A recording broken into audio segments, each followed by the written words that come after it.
하겠습니다. 미자 제18입니다. 오늘 오시는 분도 많이 안 오시고 했으니까 제가 앞 시간에 한 거 한번 제가 한 데까지 읽어보고 오늘 하는 데 나가도록 하겠습니다. 제가 혼자 읽겠습니다. 미자 제18이라 되어 있네요. 미자는 거지하고 기자는 위진노하고 비가는 간이사하니라 공자왈 은유삼민은하니라 유하예가 위사사하야 삼출이연을 인이왈 자미가이 거호와 왈 직도이 사인이면 은왕이 불삼출이며 왕도이 사인이면 하필 그 북모지 방일이요. 그렇습니다. 제경공이 대공자왈 약계시저고 불능이연이와 이 김맹지 간어로 대지홀이라 하고는 왈 온노이라 불능용야라 하다 불능용야라 한데 공자 행하시다 그럴 때가 있네요. 그 다음 제인이 기 여악이연을 기환자가 수지하고 3일 부조한데 공자 행하시다.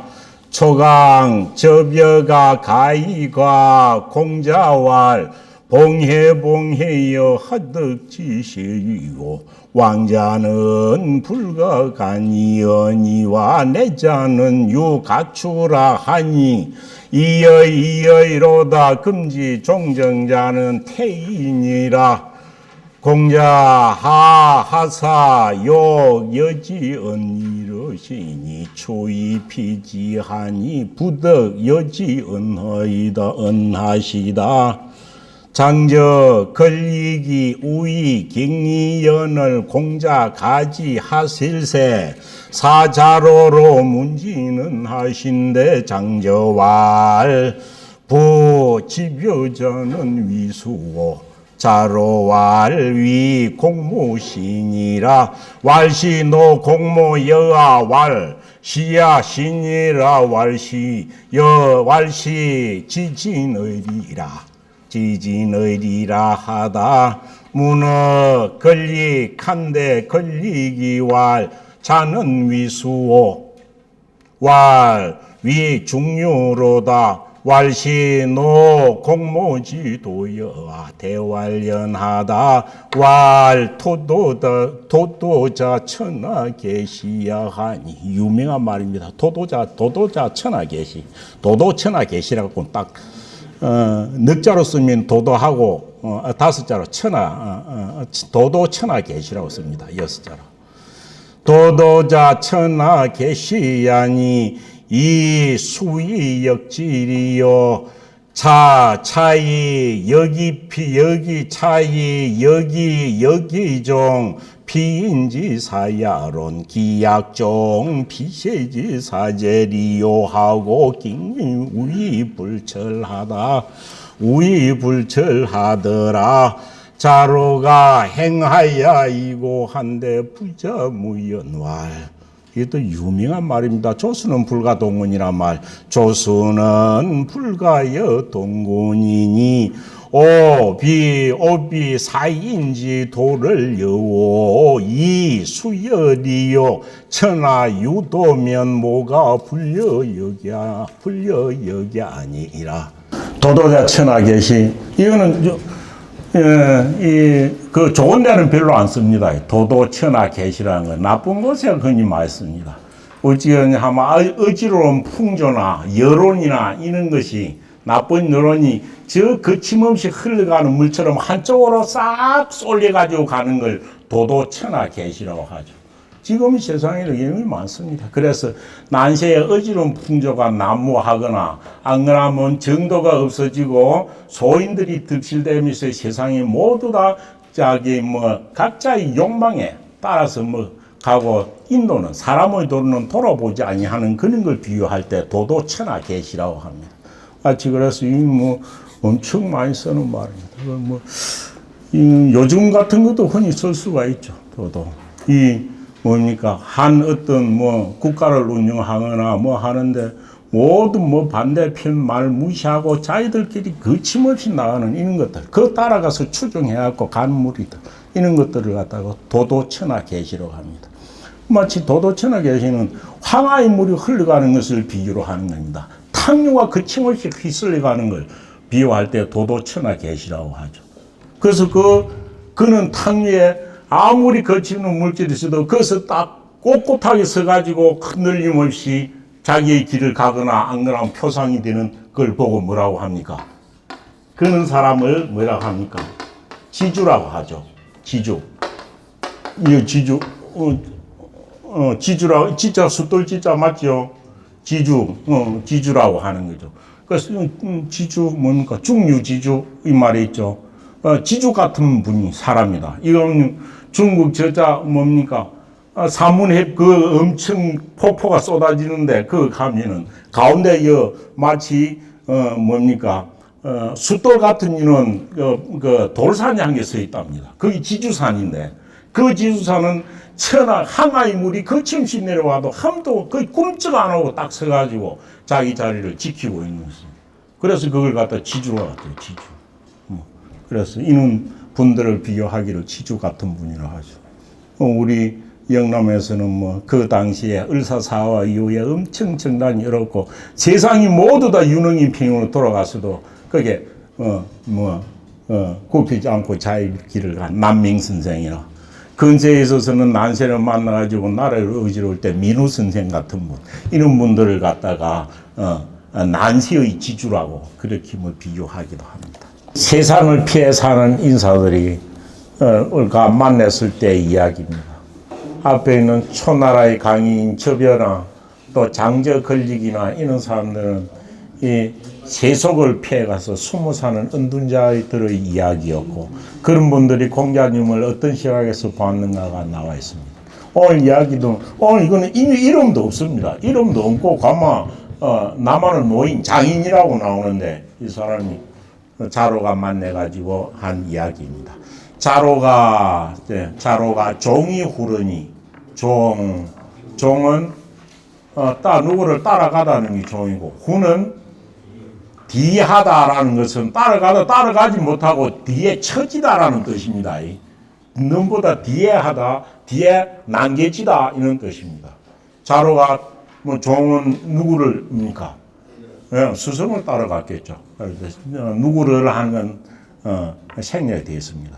자로가 공자님을 따라가다가 일행이 다 하시는데 일행에서 자기가 뒤처진 거예요. 혼자 뭐 무슨 일로 뭐 뒤에 뭐 길이 처진 모양입니다. 그래서 자로가 공자님을 따라가다가 뒤에 처졌습니다.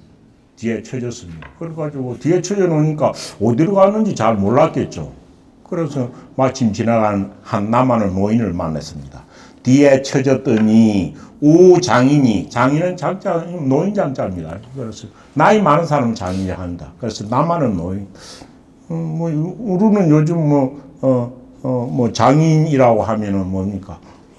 아내의 아버지를 갖다 장인이라고 하죠. 그 쓰는 장인하고 똑같습니다. 노인이라는 뜻입니다. 이거는.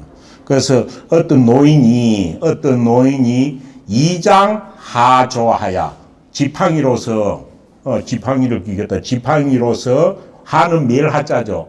지팡이에다가 무엇을 끼우며 조는 저 삼택인데도 삼택이요 대나무로 만든 다래끼 같은 거죠. 조그마한 거. 요런 걸 다래끼라 그러는데 아마 다래끼요 삼택이는 개고 요는 다래끼 대나무를 엮어가 바구니처럼 만든 거. 요런 걸 조라고 한답니다. 그래서 그걸 갖다 지팡이 뒤에 달랑달랑 이렇게 끼워가지고 이리가 밀고 갔겠죠. 그래서 어떤 노인이 지팡이에다가 다락기를 밀고서 가는 맨위를 만날 우자 맨 위에 있네요. 밀고 가는 것을 만나 만나서는 자로문화, 자로가 그 사람에게 물은 거죠. 자로가 물은 말하기를 자긴 부자호와 그대는 보았는가 이 말, 보았습니까 이 말이죠. 당신은 우리 선생님을 보았습니까? 우리 선생님 어디 가는지 모르겠는데 보았습니까? 라고 물었습니다. 그러니까 그 노인이 말하기를 사체를 불건하며 오곡을 불분하나니 수기 부자오 하고, 사체는 팔 두 개, 다리 두 개를 사체라고 합니다. 사체를 근자는 부지런히 움직이는 거죠. 사체를 부지런히 움직일 줄도 모르는 것. 움직이지 아니하고, 사체를 부지런히 움직이는 건 뭡니까? 노동하는 걸 말합니다. 또 농사 짓는 걸 말합니다. 농사 짓는데 사체를 부지런히 움직이지도 않고 농사를 짓지도 아니한 걸 두고 이렇게 말하고, 또 뭡니까? 오곡을 곡식을 갖다가 분간할 줄을 모르니 수기 부자오, 누가 부자인가 이렇게 되어 있습니다. 이 그럼 요 해석이 여러 가지 해석이 세 개까지 됩니다. 세 개까지. 그 노인이 말하기를 사체를 부지런히 움직여서 농사도 짓지도 아니하고 곡식을 갖다가 오곡을 갖다가 구분할 줄도 모르는 거. 콩과 그 보리를 구분하지 못한 숙맥이란 말이죠. 숙맥 같은 사람이 누가 부자인가 이렇게 있는 거예요. 그럼 사체를 불분하고 오곡을 불분하나니 이걸 누구를 지칭해서 한 말 같아요, 이게. 예? 주자는 뭐라고 했습니까? 주자는 해석하기로 이 사체를 불건하고 사체를 부지런히 움직여 농사도 안 짓고 고식도 분간조차 못한 것을, 그럼 이거는 농사는 아무것도 모르는 사람 아닙니까? 그런데 주자는 벌써 해석을 뭐라고 해놨나요? 해석을 보면 오곡 불분은 불 뭡니까? 불된 숙맥이죠. 콩과 보리를 갖다 구분할지도 모른다는 숙맥과 구분할 줄 모른다는 말과 같다라고 해놓고 뭐라고 해놨나요? 그 다음 보면 해석으로 채기 불사 농업이 꾸짖었다. 무엇을? 그가 농업에 종사하지도 아니하고 종사원유 스승을 따라서 멀리 여행하는 것을 꾸짖었다. 되니까 이건 누굽니까? 자로를 꾸짖은 거죠. 자로 너는 이 말입니다. 이 보면 너는 농사 지을 줄도 모르고 사체를 갖다가 부지런히 움직여서 농사 지을 줄도 모르고 또 오곡도 풍만할 줄 모르는 니한테 선생이 누가 있네. 이렇게 말한 것이다. 이렇게 말한 거죠. 그 말도 일리가 있죠. 그런데 이 보면 이 사람은 이미 자로나 공자를 알고 있다는 사람이에요. 그런데 이거 보면은 자로는 보세요. 자로는 뭡니까? 소시에 가난해가지고 뱅이 밖에서 쌀을 집어 와가지고 부모를 복려하고 이랬다는데 농사를 안 지어봤겠어요, 자로? 내가 볼 때 자로 농사를 엄청 지어봤을 사람입니다. 그것이 주자는 그리 봐가지고 이제 자로를 보고 한 말이다. 농사도 지을 줄 모르고 곡식도 분간을 못 니한테 선생이 누가 있노? 해가지고 꾸짖었다. 이렇게 자로는 봐 거예요. 또 한수라는 뭡니까? 공자를 두고 한 말이다라고도 보는 거예요. 네가 선생이라 그런 사람, 그 사람 내가 들으니까 농사 지을 줄도 모르고 농사는 먹이라 하던데 그런 사람이 선생이가? 라고 이야기했을 수도 있는 거예요. 그 말 주자는 감히 공자님을 두고 그래 말한다 그러면 이상하잖아요. 그래서 공자님 아니고 자로일 거다 이래 본 거예요. 그런데 실제 보면 공자님 어찌니까 농사 짓는 거에서 가난하게 묻거나 채모박 갖고는 왔을 때 나는 그런 거 모른다. 그런 건 불련 노농이라 노포라. 내가 노수가 농부들보다 못해. 다른 데가 물어봐. 이렇게 이야기하니까 공자님이 스스로 말할 때 농사 지을 줄 모른다는 거 공자님이 직접 말한 적도 있습니다. 그래서 이걸 강력하게 네가 선생이라는 사람은 농사도 지을 줄 모르고 오후도 불분하는데 그런 사람이 선생이가? 라고 말했을 수도 충분히 있는 겁니다. 그런 해석이 두 개죠. 그래서 또 하나는 뭡니까? 엄청 하나는 이건 그 사람인데 엄청 이거는 노인장이 뒤에 문장을 봤을 때 자루한테 엄청 공경이 됐거든요. 정성스럽게 다 했거든요. 그래서 이는 이 노인장이 자기를 겸양해서 한 말이다라고도 해석을 합니다. 그리 보면 어찌 되나요? 그리 보면 어찌 돼요? 여러분들은 뭐, 우리 선생 봤습니까? 하니까 이 사람이 자기를 엄청 낮춰가지고 말하기로, 아이고, 나는 나이가 들어가지고 사치를 부지런히 놀리가 농사도 지을 줄 모르고, 눈이 어두워서 곡식도 공부를 할 줄 모릅니다. 내 같은 사람이 당신 선생님 누구인지 어찌할게요? 라고 해가지고 겸양으로 말했다. 요런 해석을 하는 거예요. 어느 것이 맞는지 아무도 모릅니다. 아무도. 세 개 중에 한 개 맞는 것을 선택해서 하면 되는 겁니다. 그래서 이 교대 와가지고 뒤에 보면 이 장인은 자루를 집까지 데려가가지고 막 닭을 삶아서 여러가 하고 음식을 해가 한 거 보면 아주 존경하는 표시가 있다. 존경하는 표시가 있는데 자루 보고 이렇게 농사 지을 미안한데 네가 선생이 누가 있노? 했거나 공자님을 비난했거나 하지는 안 했을 것이다 해가지고 스스로 겸양한 말일 수도 있다. 라고도 해석을 합니다. 그렇죠. 근데 어떤 것이 맞는지는 모릅니다.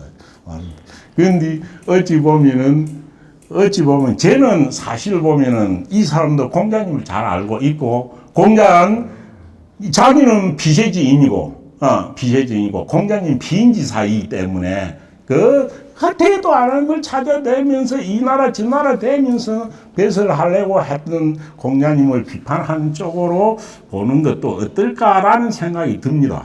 근데 제일 무난한 것은 그래도 공자님은 그러면 너무 가하니까 주자가 말했듯이 자로 자신을 두고 한 말이다 이렇게 보는 것이 무난할 것 같기는 한데, 저는 개인적으로 스스로 공자님이 그렇게 벌써 은둔해가지고 세상패에서 나와가지고 숨어서 도가 행해지지 않을 줄 안다면은 숨어서 세상패에 살면 되지 뭐로 저렇게 다니면서 하느냐 하는 공자님을 은근히 비난한 것은 아닐까라는 그 생각이 들기도 합니다. 그렇지만 있는 대로 해석하겠습니다. 각자 좋은 대로 따라 좋은 설을 해석을 취하기 바랍니다. 사체를 부지런히 움직일 줄도 모르고 오곡을 구분할 줄도 모르니 숙이 누가 선생인가 라고 말하고는 치기장이 그 지팡이를 꽂아놓고는 김만 매더라 이렇게 된 거죠. 그러니까 이 말 가만히 들어보니까 이 말에 대하고 자로에서 화가 나시면 당장 가버렸을 건데, 자로가 그 말 중에 은연히 상대방이 보통 노인이 아니라는 걸 알았겠죠. 그러니까 자로가 어쨌습니까? 공이업입니다. 공이업. 공은 뭡니까? 우리가 업하는 거죠. 업은 뭡니까? 이 팔짱을 이렇게 끼는 거니까요. 손가락을 끼는 거니까요. 손가락을 끼는 건 업할 공자입니다. 그래서 자로가 딱 업을 하면서 그 옆에 서가 있었습니다. 그러니까 어찌든 그냥 하면은 그 사람이 지자로 숙하야 뭡니까?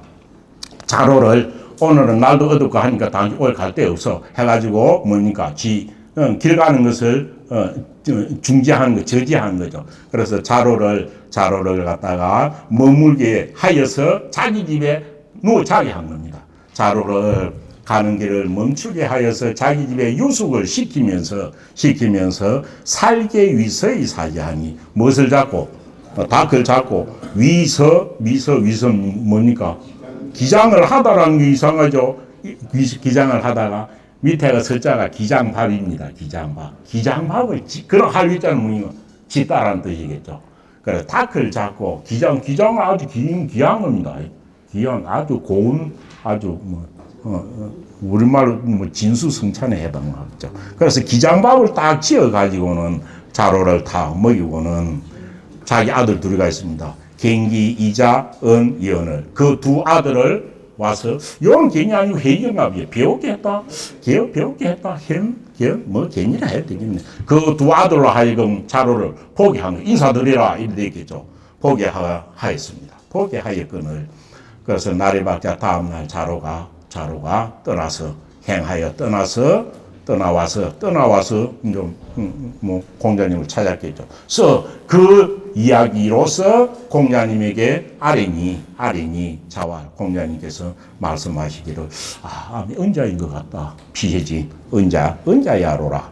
은자이구나. 세상에 숨어 사는 사람이로다라고 하고는 누구로 하여금 자로로 하여금 반은 도로 돌아가게 한 거죠. 반이 다시 돌아가서 다시 한번 봐요. 배워봐라. 그러면 특별히 무슨 말이 또 있을 것 같다. 이런 뜻이겠죠. 그래서 자로로 하여금 돌아가서 다시 이 사람을 찾아보게 한 겁니다. 그런데 어찌됩니까? 지적. 그래가지고 요는 닭을 잡고 밥을 해줄게 그 집이겠죠. 그 집이 있을 거죠. 그래서 그 집에 이르러니 이르러니 그 집에 가보니까 떠나고 없더라 이 말입니다. 지적행위라. 이것도 해석을 어찌해야 될지 잘 봐야 됩니다. 그래서 자루가 그곳에 다시 가니까 어찌 됩니까? 떠나고 이러니 떠나버렸다. 이까지만 있죠. 지적행하였더라. 가니까 떠나버렸더라. 인 거예요. 떠나버렸다. 그럼 어찌 떠났단 말입니까? 미리 찾아올 줄 알고 먼저 피했다. 이 말이겠죠. 그럼 어찌 되나요? 자기 혼자 떠났을까요? 안 그러면 자식 둘이 하고 다 해가 싹 없어져 버렸을까요? 어떤 뜻입니까? 그래서 지적 행위의 어떤 상황에 따라서 뒤에 것도 해석이 달라진다 이 말입니다. 그래서 가로가 가보니까 도착해 보니까 노인장이 있고 어디로 떠나버린 겁니다. 그러니까 자로가 말하기를 불사무예하니. 그러니까 이 사람은 세상을 사는 사람이고 공자님은 세상을 갖다 구제하려고 하는 사람입니다. 자로가 말하기를 배설하지 아니하는 것은 의로움이 없는 일이니. 이 세상에 나와서 상당히 식자나 있는 사람, 넘을 갖다 길을 한 사람은 치인을 하는 것이 그것이 도리거든요. 그래서 배설하지 아니하는 것은 의로움이 없는 것이니 장묘지절을 불가피하니 어른과 아이에 관한 예절조차도 불가피 피할 수 없거늘. 왜? 그것을 피할 수 없으니까 자기 아들들로 데리고 와가지고 인사를 시킨 거죠. 그래서 요거는 인사시킨 그걸 두고 한 말입니다. 세상 살아보면은 장묘의 그런 예절도 어른과 아이의 예절도 피할 수 없거늘 군신제의를 인간과 신하의 그는 의로움을 도리를 어찌하여 피할 수 있겠는가? 그래서 우리 선생님 공자는 세상에 나와주고 끊임없이 정계에 나와서 자기의 도를 펴려고 노력했던 사람이다라는 거죠. 그래서 여지하기 폐지려 어찌하여 거기서 군신의 의를 폐지할 수 있겠는가? 피할 수가 있겠는가? 그래서 욕결기신이 난대륜이라다. 그 은자같이 하는 그것은 뭐 하고자 하는 자이다. 결기신 뭡니까? 자기 몸뚱이를 고결하게 자기 몸뚱이를 고결하게 지키려고 하다가 무엇을? 난대륜. 큰 인륜을 어지러 피고자. 욕자가 우에까지 가는. 그 몸을 고결히 지키고자 하여 큰 인륜을 어지럽히는 것이다. 어지럽히는 자이다. 어지럽히는 거다. 이렇게 이야기했죠. 이 뒤에 결기신이 남대륜이란 말은 엄청 많이 쓰고 조선이 끝날 때까지 많이 쓰인 겁니다. 유화 쪽에서. 넉자를 해서 줄이면 어찌 됩니까? 난신 아닙니다. 결신난륜이죠. 결신난륜. 자기 몸을 고결히 지키기만 하면서 세상에서 지켜야 할 사람의 도리는 내몰라라 하는 거예요. 어떤 경우 많이 씁니까? 옛날 조선시대 때 자기의 지조나 뜻을 지키기 위해서 살림에 은둔해하고 배설하러 나오라 해도 나오지 않는 사람을 비난할 때 쓰는 말이죠. 남이 선생님한테도 이 말을 썼죠. 결신난륜자다 이런 거죠. 그렇게 임금이 조서까지 내려가지고 몇 분을 오라 했는데 배설을 안 나오면 이거는 자기 지조만 지키면서 세상의 도리는 내몰라라 하는 거 아니냐라고 하면서 결신난륜이라고 했죠. 그래서 자로는 이 장인을 노인을 그런 식의 비유를 한 거죠. 결신 난류는 여기서 나왔습니다. 그렇지만 이거는 조선 문제 보시오. 결신 난류라는 말 엄청 많이 나옵니다. 이거 태계 그 속에서도 나오죠. 태계 도산성 기에서도요. 그래서 자기 몸을 고결히 지키고자 하면서 큰 인류는 내몰라라 하고 돌아보지 아니하여 어지럽히는 자이로다 하면서 군자지사야는 군자가 수기하여 가지고 치인하는 군자가 폐설하려고 하는 것은 그 의로움을 행하려고 하는 것이지 꼭 도가 완전히 내가 나가면 도가 행해질 기다라는 기피를 할 수 있는 것이 있어서 나가는 것은 아니다라는 거죠. 도지 불행은 도가 지금 세상에서 도가 행해지지 아니하는 것은 아니할 것은 이지지 우리 선생님도 이미 이것을 알고 있는 것이다. 알고 있는 것이다. 알고 있다. 그렇지만은 인륜을 갖다가 인륜의 군신의 도를 어기지 않기 위해서 배설하러 나가는 것이라는 쪽으로 이야기를 한 겁니다. 그래서 자로가 이렇게 이야기했습니다. 그러면은 보세요. 각 문장하고 연관시켜가지고 자로가 되돌아가가지고 그 집에 찾아가 보니까 이러니까 이미 떠나고 없더라라고 되어 있습니다. 그럼 자로가 말한 것은 누구에게 말한 겁니까 이게? 지금 이 말은 그렇잖아요. 그래서 여기서 이 노인이 떠난 게 뭐냐 하면은 우리가 여기 있으면 또 찾아올 게도 하고 자식 데리고 걔가 싹 이사로 가버렸다 이 뜻이 아니고 어떤 뜻입니까? 그 집에 찾아가 보니까 찾아올 줄 알고 이미 자기는 다른 데로 그만 피해 가버리고 아들 둘이만 있었다 이 말입니다. 아들 둘이만 남아 있었다. 그러니까 자로가 뭡니까? 그 아들 보고 이렇게 말했을 것이다. 이렇게 해석을 하는 게 통상입니다. 그런데 요 자체는 그래서 두 가지입니다. 이렇게 보는 것이 제일 타당한 것. 이 말은 너 아버지는 어디 가버리고 그러니까 그 아들 둘이 보고 이렇게 말하면서 너 아버지는 이 살지만은 공자님은 이런 것이다. 그래서 결코 군신의 도를 피할 수 없는 것이다 하고 아들에게 가르침을 주었다라는 이야기가 하나 있고 또 하나는 어떻습니까? 가보니까 이미 그 아들하고 데리고 다른 데는 다 가버렸어요. 그래서 자로가 혼자 중얼거리기를 이렇게 하였다라고도 해석하는데 아무도 모릅니다. 아무도 몰라요. 이 어떤 것이 맞겠나요? 아무도 모릅니다. 그래서 통상 지금 보면 주장 여기에 대해서는 언급을 해놓지를 않았습니다. 자로가 누구한테 이 말을 했다는 거예요. 그래서 뒤에는 어찌 되냐 하면 암에 가보니까 집을 당장에 하룻밤새 이사를 갈 수 없지 않습니까? 그래서 이는 노인만이 고마 피해가 어디를 출타를 해버리고 없고 아들 둘이가 있으니까 아들 둘이 보고 배설하는 것이 중요한 것을 자로가 말하였다. 그렇게 이야기를 하고 있습니다. 어떤 것이든 좋습니다. 그 다음 일민은 뛰어날 일자도 있지만 이거는 뭡니까? 일자, 버려질 일자입니다. 버려질 일자. 세상에 재능이 있으면서도 천거를 통해서 등용되지 아니하고 제야에 버려진 인사들. 그걸 일민이라 그러죠. 우리는 일자 위에 버려질 유자를 써갖고 유일이라 하죠.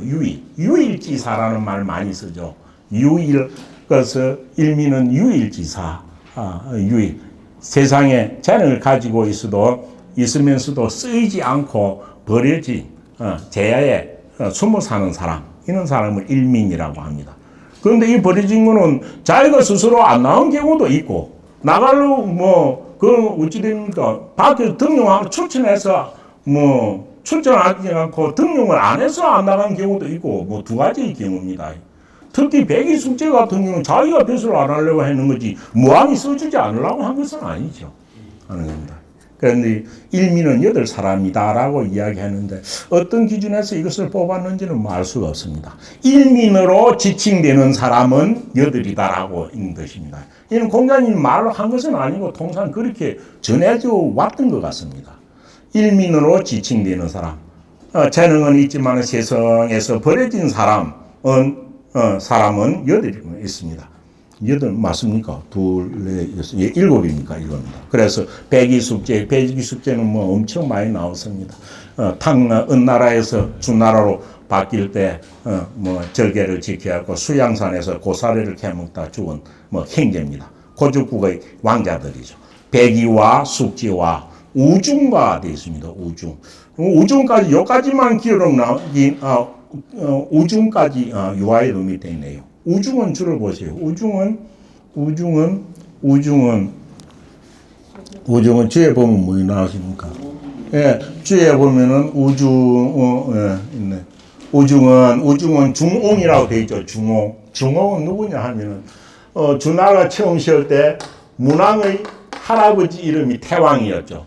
태왕입니다. 맹자에는 고공담보라고 나옵니다. 태왕한테는 아들이 세 있었죠.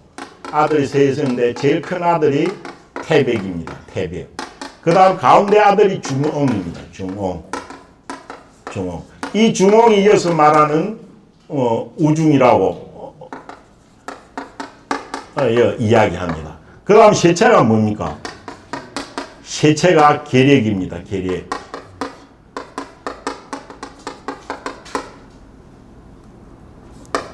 계력입니다. 이 계력을 갖다 다른 말로 왕계라고 하죠. 왕계입니다. 왕계. 그래서 아들이 서였습니다. 그러니까 태왕이 할아버지가 보니까 아들은 세가 있었습니다. 태왕 때 뭐 나라가 주나라가 이제 틀을 거의 잡았습니다. 그런데 왕계가 아들로 나왔는데 엄청 아들이 똑똑한 아들이에요. 성은 주나라의 성은 희시고 문왕의 이름은 창입니다. 희창입니다. 희창인데 뒤에 문왕이 되죠. 뒤에 문왕이 됐습니다. 그러니까 이 태왕이 보니까 또 손자가 나는데 이 문왕 손자가 엄청 똑똑하고 보니까 인물이 될 것 같아요. 그래서 태왕은 그 당시에 제후였죠. 제후. 은근히 자기 나라를 이 손자한테 주고 싶은 거예요. 그럼 이 손자한테 이 자기 나라를 맡겨놓고 뭐 요리 가야 될 거 아닙니까? 왕자한테 자리를 물려줘야 이리 갈 겁니다. 그런데 이 내용을 태백하고 중옹이 알은 거죠. 그래서 아버지가 조카 희창이한테 제후 자리를 주고 싶어 하는데, 내가 보면 도망을 가버리자. 이랬죠. 그래가지고 이 태백하고 중옹 두 사람이 그 북방에 있다. 남쪽 뭡니까? 초나라, 오나라 지방이죠. 오월동조 하는. 지금은 이제 중 상해 쪽입니다. 상해이죠. 그렇게 도망을 와가지고 빈복을 입고 이래가 거기 살았던 거죠. 그래서 어찌 됩니까? 이 중흥하고 이 두 사람이 그 왕자를 내버리고 물러나왔죠. 그래서 스무 산 거죠. 이 중에서 태백은 논에 태백핑이 있었죠. 앞에 태백핑을 보면 뭡니까? 태백편을 보면 태백은 기지덕야연저 그 지극한 덕을 가진 사람인저 세 분을 그 왕자를 주는데 세 분 다 사양을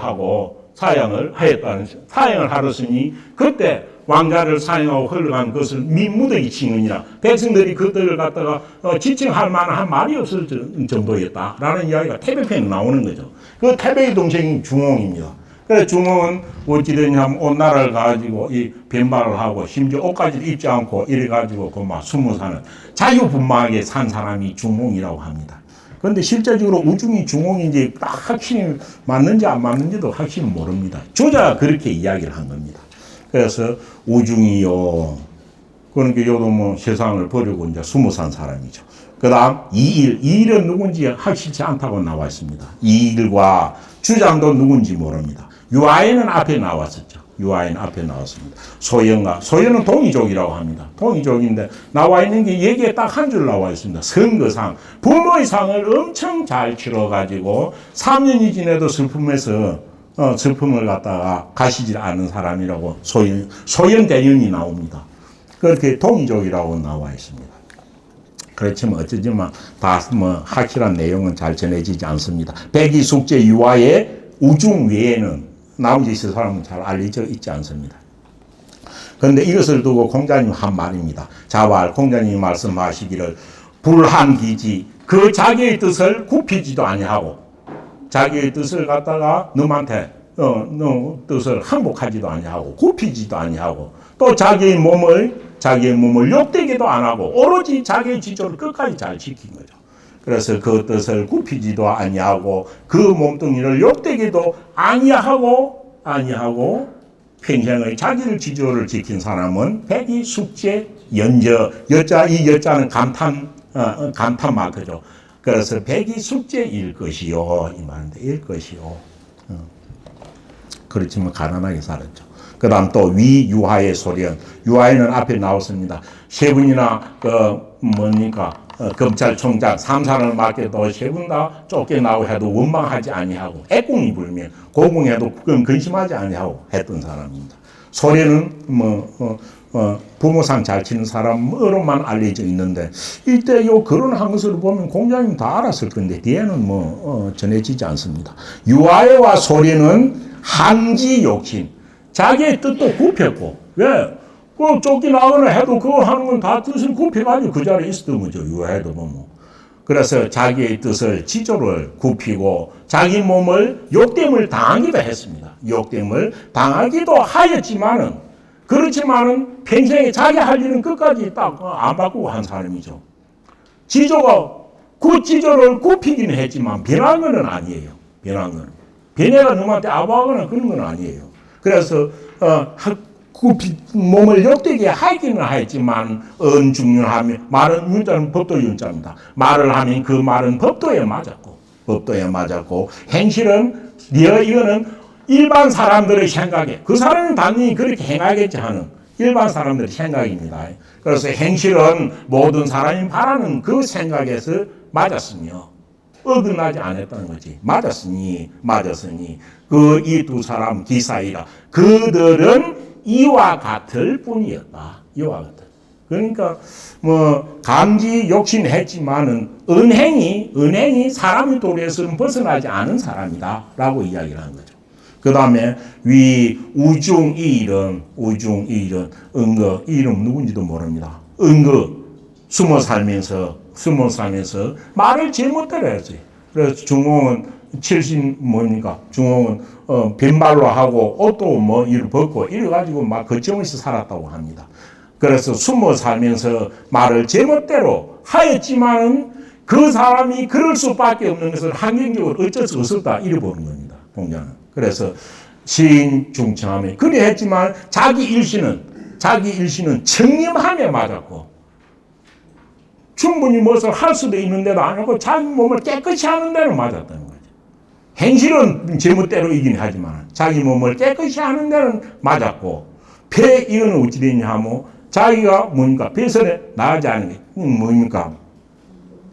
자기가 뭐냐 하면 이 패자는 세상에 드러내지 않고 자기를 갖다 배유시켜 감추는 겁니다. 그래서 자신을 감추는 거. 왜 빈말을 하거나 옷을 벗고 제멋대로 행동하면서 자기를 감추는 거예요. 그래서 상황이 그런 상황이기 때문에 상황에 따라 가지고 자신의 몸을 감추는 것은 무엇에 맞았다? 근도에 맞았다니. 그게 사람으로서 정상적인 사람은 이해를 한 건 아니지만 상황이 그리 되는 게 어쩔 수 없이 그랬다는 거죠. 그래서 근도에 맞았느니라 됐습니다. 그러니까 처음 이제 배기부터 쭉쭉쭉 세 부류의 일민들을 이야기합니다.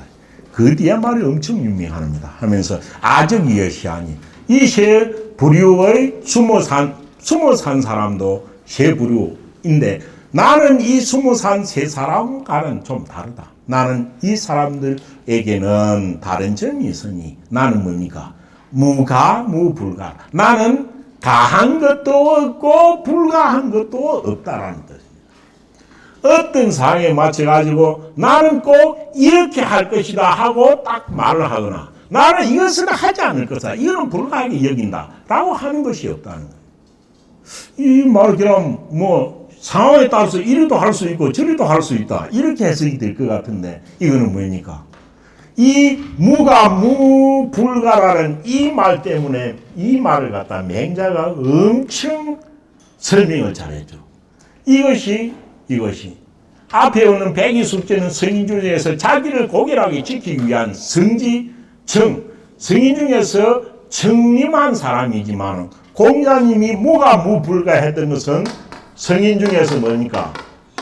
예, 시중을 갖다 였다 한 겁니다. 세상에 어떤 상황에서 이것만이 옳다. 세상에 어떤 상황에서 이것은 옳지 않다. 라고 나는 결정적으로 말을 하지 않는 그 시대에 그 상황에 가장 적합하게 행동 나는 하는 사람이다라는 겁니다. 그래서 공자님이 모든 일을 때에 알맞게 하는 시중이라는 단어가 무가무불가라고 말하는 공자가 이 말에서 나온 겁니다. 그걸 저에 보면 뭡니까? 저에 보면 무가무불가라고 말한 이거는 공자님이 뭡니까? 가히사적 사하며 있죠. 배설을 할 만하면 딱 배설을 하고 가히지적 지하면 또 지금은 그만둬야 하겠다라고 싶으면 그만두고 빨리 하고 싶으면 빨리 하고 늦게 하고 싶으면 늦게 하는 것. 모든 상황과 조건에 맞춰가지고 자유자재로 할 수 있는 것. 그러면서도 그게 모든 것이 법도에 맞는 실종을 한 사람이다라는 뜻으로 맹자는 이야기하고 있습니다. 그래서 나는 앞에 말한 그 유일의 쉐부류와는 다르니 나는 지금까지 해왔던 것이 또 상황과 어떤 그 때에 딱 얽매여 가지고 가하다 불가하다고 말하지 않고 오로지 나의 도에 맞게 행해왔다라는 이야기를 무가무불가로 표현했다고 합니다. 그래서 나는 상황에 따라서 꼭 가하다고 기필하는 것도 없었고 꼭 불가하다고 기필하는 것도 없었다. 때에 맞춰서 상황에 맞춰서 모든 것을 나는 해왔다라고 이야기했다고 합니다. 네, 잠시 쉬었다 하겠습니다. 그 다음 이야기는 공자님하고는 아무 관계가 없는 이야기인 듯합니다. 이 뒤로는 다 그렇습니다. 그래서 이게 어째가지 노노 책 안에 들어왔는지도 알 수 없는데 아마 목간에 이 노노 책을 만들면서 목간 뒤에 어떤 부기를 해놓은 것이 뜻밖에 들어온 것은 아닐까라는 생각이 듭니다. 나는 게 태사지는 적재하고 태사는 궁중에서 음악을 담당하는 중에서 악간의 제일 우두머리, 악을 연주하는 악간의 제일 어른을 갖다가 태사라고 하죠. 태사인 지라는 사람은 제나라로 떠났다라는 거죠. 제나라로 갔다. 이하 쭉쭉쭉 해가지고 어찌 됐냐 하면 함나라에 있던 음악을 연주하던 악간들이 뿔뿔이 흩어져 가지고 다 떠나간 이런 상황입니다. 이런 상황의 이야기예요. 이거는 엄청 중요한 문제겠죠. 이거는 뭡니까? 나라가 망하지 아니하고는 이런 일이 일어날 수 없는 거죠. 왜냐하면 아무리 폭군이 있어도 폭군이 가지 말고 그건 못 갈 거잖아요. 있어도. 그래서 나라가 망하지 않고는 있을 수 없는 일이 이 일인 거예요. 나라가 망하고 나면은 모든 사람이 뿔뿔이 다 흩어지고 하면 궁중에서 음악을 연주하던 사람들도 각자 흩어져가지고 갈 수밖에 없는 거예요. 그럼 과연 이 나라 망한 것이 왜 그러냐 하면 이게 또 공자님과 관계없는 것으로 알 수 있는 것은 공자님은 만년에 68세에 논나라로 돌아와가지고 그때서부터 정계에 들어가는 것이 불가하자 어찌 됩니까? 앉아서 춘추를 짓고 시서예약을 정비하였다는 말이 있잖아요. 시서예약을 다 정비하고 음악을 갖다가 인원을 정리하고 다 그래 한 거예요. 그럼 그때만 해도 이 논나라에 있는 악간들이 뿔뿔이 흩어져가지고 사방 도망갈 일이 있을 수가 없는 거예요. 그래서 과연 이것이 첫째는 논나라의 일인가? 안 그러면은 주나라가 쇠퇴했을 때 주나라 초기에 유왕과 여왕이 있어서 주나라가 중간에 한 망했거든요. 어찌했냐 하면 장안에 있다가 낙양으로 도읍을 옮길 때 이때가 한번 중앙에 평왕 때 나라가 망했던 거예요. 그 나라가 망했을 때 주나라 천자의 왕실에 있던 악간들이 뿔뿔이 도망간 것을 말한 것인지 안 그러면은 노나라가 멸망했을 때 노나라는 전국시대도 전국천홍이 있기 전에 그 이전에 제나라한테 망했잖아요. 그래서 제나라가 망할 때의 어떤 기록인지 알 수는 없습니다. 어쨌거나 궁중에 있는 악간들이 전부 다 뿔뿔이 흩어져 도망갈 거 이거는 나라가 멸망하지 않고는 있을 수가 없는 일이에요. 그래서 이거는 아마 이에 대해서 주자는 줄을 갖다가 긴밀하게 다뤄놓지 않고 있습니다. 어떤 것인지 아무도 알 수가 없으니까. 그렇지만 이 기록으로 보건대 제가 볼 때는 이것은 노나라가 멸망했을 때 온 사람들이 다 쫓겨나고 했을 때 궁중에 있던 악관들조차도 이렇게 뿔뿔이 흩어졌다는 걸 말하는 것은 아닐까라는 생각이 듭니다. 단지 노나라를 보면은 뒤에 아반, 3반, 4반까지 있는 이것은 천자한테만 해당되는 부분입니다. 그래서 노나라의 음악을 궁중 음악을 담당하던 태상아찌라는 사람은 나라가 멸망하자 저 나라로 가버렸고 이런 식이죠. 묘하게 이때 안 망한 나라가 초나라, 제나라가 진나라였습니다. 아반가는 악가는 이름입니다. 아반은 음악을 궁중에서 연주할 때는 세 가지입니다. 어떤 경우입니까?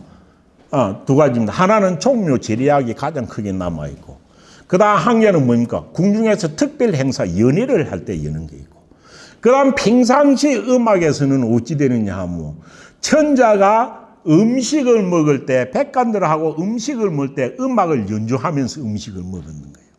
그런데 천자는 하루 한 끼가 뭡니까? 한 끼를 먹을 때 4번을 먹는 거예요. 4번을. 그래서 첫 번째 밥을 먹을 때 그 음악을 연주하는 것은 태학자가 하는 거예요. 그 다음 두 번째 밥을 먹을 때 음악을 연주하는 것은 아반간이 하는 거예요. 그게 아반입니다. 악은하고 똑같죠.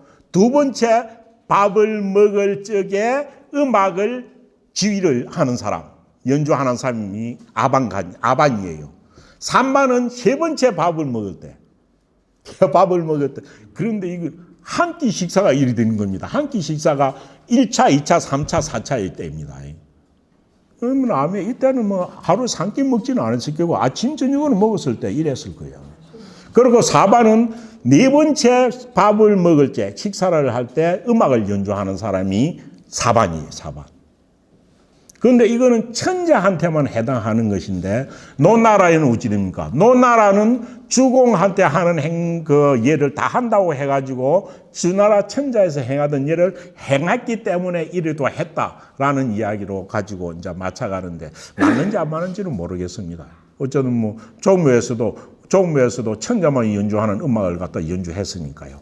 그래서 아반간이는 두 번째 군주가 두 번째 음식을 먹을 때 음악을 담당한 간이라는 사람, 이 뜻입니다. 간은 이럽니다.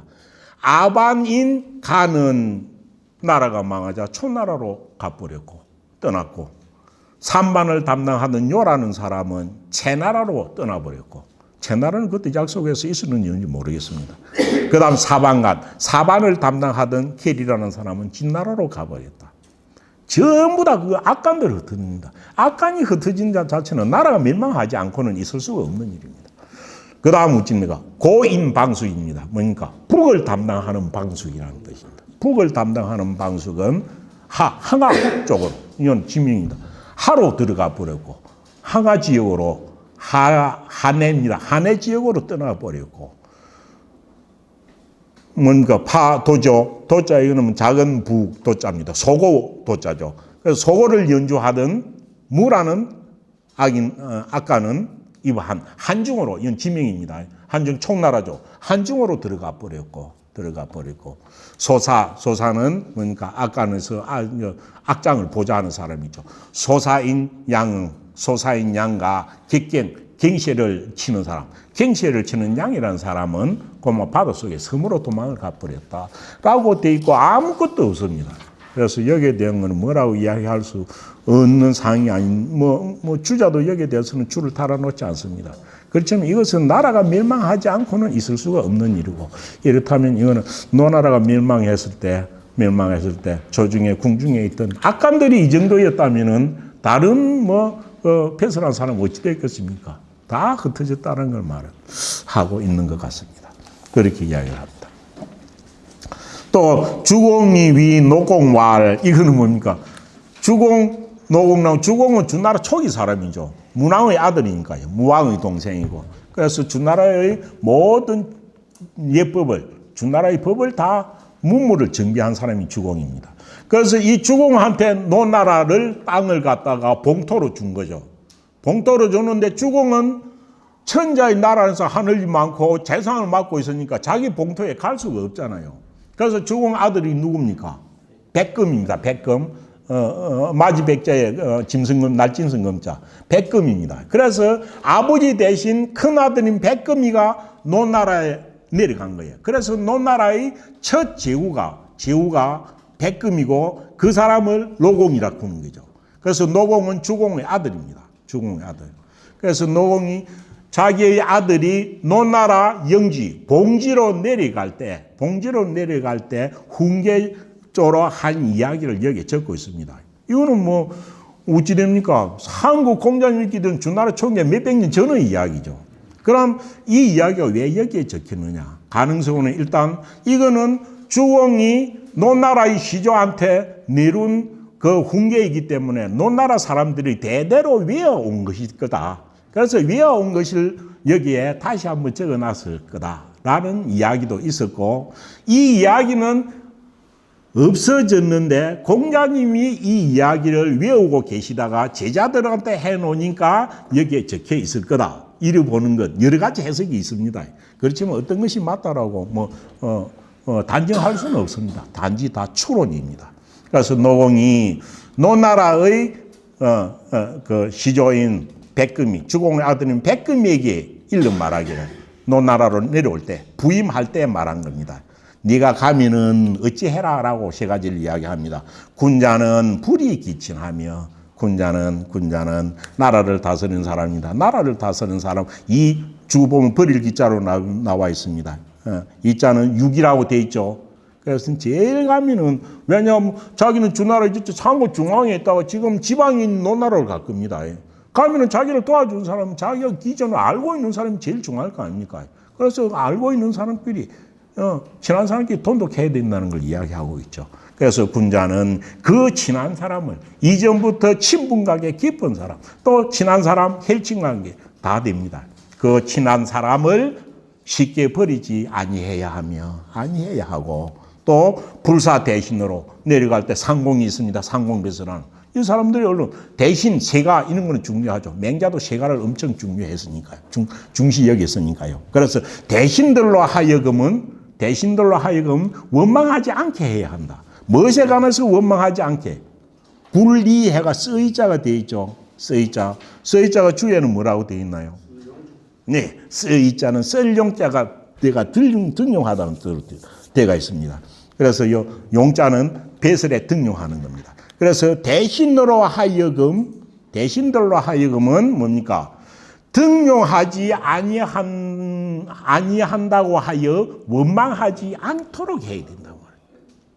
그런 사람은 필시 등용할 것이며, 또 등용한 사람 중에서는 꼭 중요한 일이 아니면 그것을 피지 물리치서는 안 된다는 쪽으로 이야기한 거죠. 그러한 겁니다. 그래서 의자가 등용하는 것, 배설에 쓰는 겁니다. 예. 그 다음 고구는 옛부터 친한 사람입니다. 고구를 가까이 있는 사람들. 그러니까 이 당시 친한 사람 고구 대신 이걸 중요시했다는 것은 뭡니까? 노나라에 가면 기반이 아직 안 잡혀 있다는 거죠. 노나라에 가면 백금 내려가는데 기반이 있습니까? 전부 다 그거는 토호의 어떤 세력들이 있을 건데요. 그러니까 지금 자기가 중앙에서 데려가는 이 사람들하고 믿고 같이 정치를 안 하면 할 수가 없는 상황이니까, 이렇게 대고는 이 친할 친자나 뭐 고구나 대신이나 거의 세계가 통하는 겁니다. 그래서 네가 데리고 가는 사람한테 정말 잘해줘가지고 그것을 기반으로 해서 너 나라를 다스려라, 이런 쪽으로 이야기한 것은 아닐까라는 생각이 듭니다. 그래서 그거를 예부터 잘 아는 사람들은 대고 큰 빈고가 없으면은, 벌로 저지르면 벌로 줘야 되죠. 큰 빈고가 없는, 큰 죄를 저지름이 없으면은 버리지 아니해야 하며, 무구비어 일인하며, 구비란 말, 한 사람에서 갖추어진 것을 구함이 없어야 한다. 구비란 말 앞에 오이 나왔죠. 자로편에 나옵니다. 자로편에 보면은 이 구비는 한 사람에게 정치, 경제, 문화 모든 것을 다 갖추는 재능이 겸비된 것을 요구하는 거죠. 그런데 그래 되기 어렵죠. 한 사람이 모든 걸 다 갖추는 게. 특별한 재상들, 이윤이나 강태공이나 강태공이나 주공이나 이런 사람들은 한 사람이 모든 것을 다 구비할 수 있어요. 그런데 일반 사람은 다 구비할 수 없는 겁니다. 자료편에 보면 뭐란 말이 나왔습니까? 군자는 뭐니까 이사이 군자는 그 말 나왔죠. 군자는 어찌 됩니까? 나올 겁니다. 이사이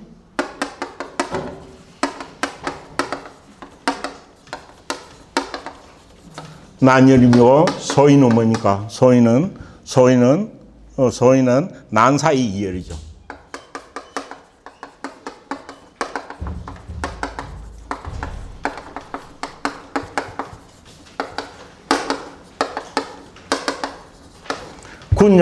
군자는 사자는 성길 사자입니다. 군자는 아주 성기기는 쉬워.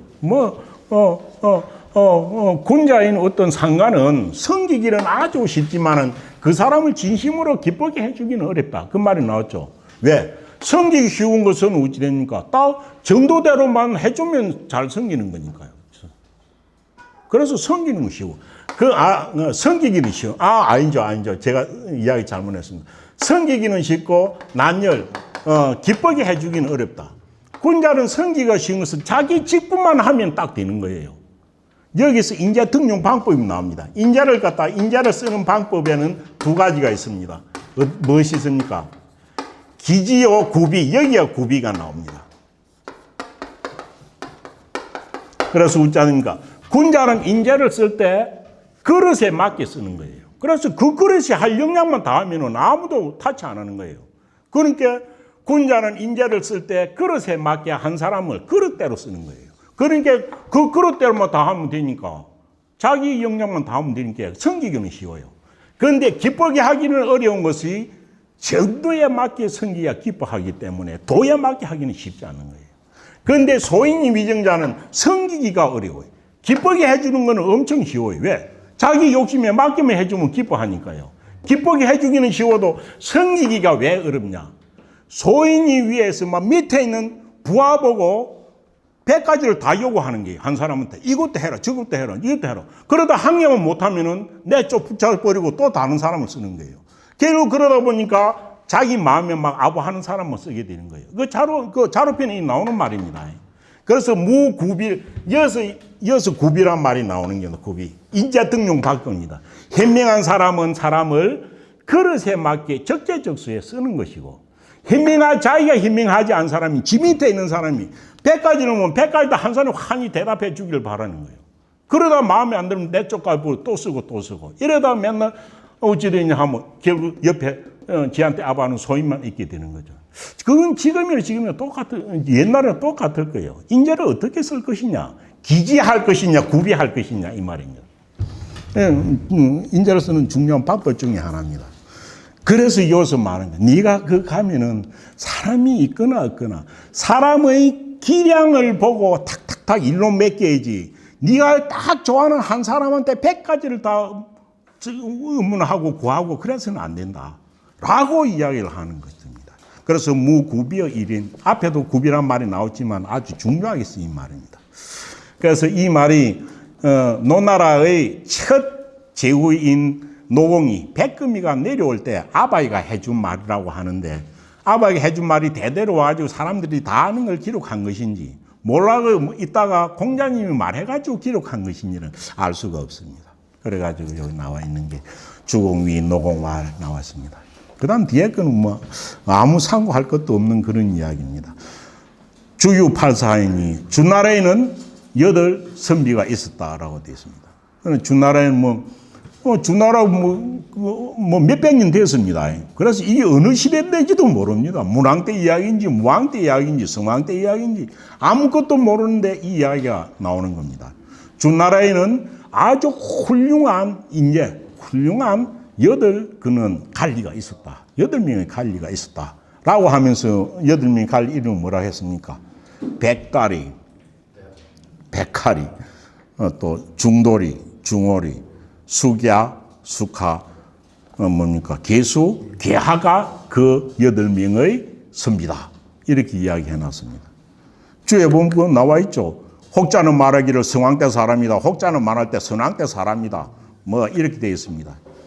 그렇지만 그 다음에 무엇입니까? 개 뭡니까? 일모사유의 생팔자야라 되어 있죠. 이것이 이 부분을 이해할 수 있는 딱 키포인트입니다. 뭡니까? 8명의 훌륭한 선비를 무작위로 뽑으려고 하면은 뭐 한정없이 많을 거 아닙니까? 몇백 년 된 중에 훌륭한 사람이 이밖에 없겠나요? 그런데 왜 8사라고 나와 여기 적혀 있겠나요? 가만히 보세요. 어떻게 되어 있나요? 백중수께는 행제를 말하는 겁니다. 행제를 말하고 백시는 백시 한 사람이 밖에 되는 건데 백시가 두 사람이 될 수가 없잖아요. 그렇죠? 그런데 딱 이 백중수께 행제를 말하는 겁니다. 행제 네 사람입니다. 그런데 행제 중에서 백자를 쓸 수 있는 게 두 사람이라고 그런 건 뭡니까? 쌍둥이 아니면 안 되는 거예요. 쌍디 아니면 안 되죠. 그래서 이게는 어떻습니까? 이 말 자체의 내용을 딱 보면 어떠냐 하면 한 여자가 쌍둥이를 낳았는데 쌍둥이를 4분을 놓은 거예요. 4분을 다 낳았는데 네 분을 쌍둥이 낳은 게 8명이잖아요. 이 8명이 전부 다 훌륭한 관리가 되어 있는 거예요. 이거는 기록에 나오면 한 거잖아요. 세상에 네 쌍둥이도 4분이나 쌍둥이 한 분도 놓기 어려운데 4분이나 쌍둥이를 낳았고 쌍둥이로서 4분을 낳았는데 이 사람들이 다 훌륭했다. 이건 아마 전설처럼 훌륭한 사람으로 니어올 겁니다. 그래서 이거는 노나라 주나라 때 이런 특별한 상황을 두고 내려오는 이야기를 적어놓은 것은 아닐까 싶어요. 좀 더 풀어서 해석하면 주나라 때 옛날에 어떤 여자가 아들을 8을 뒀는데 쌍둥이만 4분을 놓은 거예요. 쌍둥이만. 그러니까 백자가 2개 들어있잖아요. 그래 백갈이는 첫 쌍둥이고 그 다음 중시잖아요. 중시가 중돌이 중오리가 두 번째 쌍둥이고 또 숙야 숙하가 세 번째 쌍둥이고 뭡니까? 개수 개하가 네 번째 쌍둥이인 거예요. 그런데 이 8명이 전부 다 훌륭한 관리였다라는 거예요. 그 말이 일모사유의 생팔자 이 말입니다. 뭔 말입니까? 여자가 저지 2개잖아요. 이 젖 2개는 하나 키울 수 있는 양입니다. 젖이 4개가 돼야 쌍둥이 키울 수 있잖아요. 그래서 사유라고 한 겁니다. 사유. 이 여자가 젖이 어찌 4개가 될 수 있겠나요? 그런데 2개는 하나를 키울 수 있는 용량이에요. 4개가 돼야 둘을 키우잖아요. 그래서 일모사유라는 말로 한 겁니다. 사유. 이래 되면 이게 뭐지 됩니까? 주나라 때는 이게 기네스북에 오를 정도의 이야기였겠죠. 그래서 여기 쓴 것은 아닐까라고 하는데 이것도 확실한 건 아닙니다. 그렇지만 말은 주자도 그렇게 했잖아요. 이것은 일모사유의 생팔자. 전에 오는 말에 한 어머니가 젖이 4개가 있어가지고 8아이를 낳았다. 그럼 연이어 쌍둥이만 딱 놓은 거예요. 라고 하지만은 연이나 그러나 뭐라고 했습니까? 연이나 불가고해라. 이거 상고할 수는 없다라고 되어 있다. 어떻거나 이것이 백중숙계가 똑같은 것이 4개가 같이 있다는 것은 쌍둥이인 것은 확실할 거예요. 그렇고 다 훌륭했다면 이것은 대다로 마치 저 내용을 구전으로 이야기처럼 내려오던 그런 이야기가 아닐까 하는 이야기입니다. 그래서 주나라에는 8명이 쌍둥이 훌륭한 관리가 있었던데 그 사람들이 있는 것이다 해가지고 마치 논어에 어떤 재미삼아 한 기절이 들어가 있는 느낌이 납니다. 이래가지고 18권이 다 됩니다. 다음 시간에 자장편입니다. 자장편은 앞에도 이야기했듯이 공자님 자활이라는 이야기는 한 개도 없습니다. 공자님 사후에 제자들이 한 말인데 이 보면은 자공이 얼마나 훌륭한, 자공은 공자 사후니까 이 뒤에는 공자 말기 제자들의 이야기입니다. 공자 말기 제자는 공자님과도 45세 떨어지는 사람들, 자하, 자장, 자유, 정자 4사람입니다. 4사람 이야기가 줄을 이루는데 이 중에 중기 제자인 자공은 그 당시에 아주 힘들한 벼슬을 하고 있었죠. 자공의 이야기가 마지막에 딱 끝에 있는데 이 자공의 이야기가 정말 공자님의 진면목을 볼 수 있도록 해놓은 겁니다. 그래서 자장에 대한 이야기 19권 다음 시간에 하도록 하겠습니다. 오늘은 조금 잊었지만 여기 마치도록 하겠습니다. 예.